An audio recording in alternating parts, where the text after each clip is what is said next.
This was back in the 1980s when I was just 5 years old. My parents and I took a trip to visit my dad's brother in a small countryside town. It was just the three of us. My four sisters stayed behind in the capital. My uncle's town was quiet, eerily so, with barely any people around. It felt different from home, isolated. When we arrived, my dad and his brother sat down, talking for what felt like forever.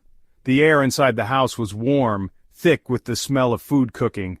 I was restless, bored. Then my mom leaned in close and whispered, "Come with me to the woods. The bathroom's occupied, so I need you to come with me." I didn't think twice. I was just happy to be out of that house. My uncle's house was near an airport, with a tall fence separating the property from the runway. To get to the woods, my mother lifted me over the fence before climbing over herself. Then we ran across the deserted airstrip, our footsteps echoing in the emptiness, before she lifted me over another fence, jumping right behind me, and then we were in the woods. Mind you, this happened in the middle of the day. It was dead silent. The air felt heavier here, the kind that makes your skin prickle. The trees were thick and twisted, their branches clawing at the sky. Dry leaves blanketed the ground, crunching under my feet. I could hear every breath, every tiny movement. As my mom squatted down behind a tree to relieve herself, I took a few steps forward. I wasn't far, just a few feet away, but the silence made everything feel bigger, deeper, endless. That's when I saw her. Standing just beyond the trees, my sister Lucy. She was completely still, her back turned to me. She wasn't moving, wasn't making a sound. Her left hand gripped a tree branch as if she was holding on to it for support. A strange feeling crept up my spine. I hadn't seen her come with us, but there she was. Same clothes, same hairdo. I smiled to myself. I'd surprise her. Turning toward my mom, I whispered, "My sis Lucy is over there behind that tree. I'm going to scare her." I barely finished my sentence before my mother's head snapped up. Her eyes went wide with terror.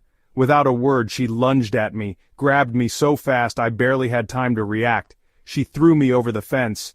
I hit the ground, dazed, confused.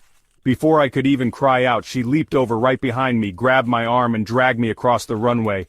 I was screaming, "We left her. We left my sister in the woods." She didn't stop. She didn't look back. Another fence. She lifted me again, threw me over, jumped over herself. We ran faster than I'd ever run before until we were back at my uncle's house.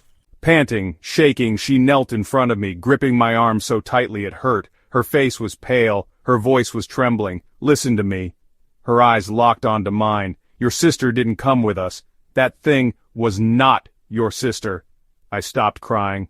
My chest felt hollow, like something had been taken from me. But it looked just like her.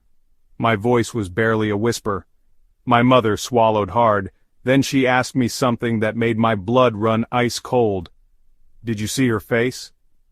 The room seemed to close in around me. No, I didn't.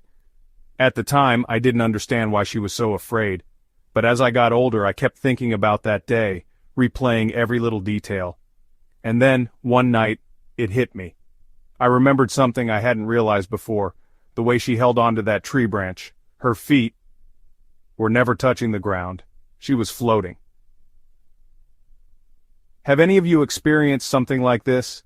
If so, let me know in the comment section down below. Enjoyed this story? Please comment and subscribe for more real scary stories.